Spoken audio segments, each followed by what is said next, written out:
Və onların qədəri inkar etmədə əllərində olan dəlillərdən birisi nə idi? Quranda olan bu ayələr. Deyirdilər ki, Allah Azze və Cəllə Quranda imanın rukunlarını qeyd edib və 5 deyib. Qədər yoxdur. Və İbn Ömər radiyallahu anhu da bu hədisi ona görə nəql edir ki, Allah Resulü aleyhissalatu vesselam imanın rukunlarını zikr edəndə qədərə imanı da qeyd edib. Bəs yaxşı, bu işgələ necə cavab vermək olar? Nə üçün Quranda zikr olunmuyub? Bu ayələrdə, məsələn, bayaq qeyd etdiyim ayələr. Əslində zikr olunub. Əslində zikr olunub. Açıq aşkar olmasa da, niyə? Çünki qədərə iman Allaha imanın içindədir. Allaha iman ki var, əslində qədərə iman buna bağlıdır. Qədər nədir?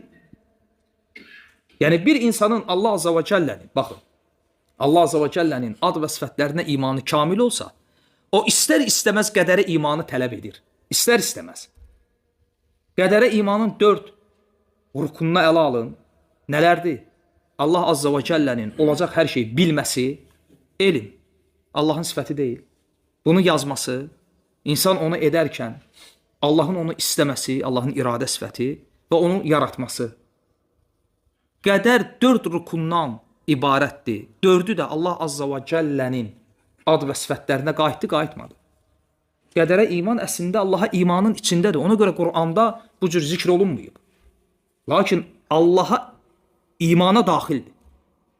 Lakin Peyğəmbər sallallahu aleyhi və səlləm sünnədə ehtiyac olduğuna görə bunu açıqlayıb və əlavə də qeyd edib ki, qədərə xayrihi və şərrihi.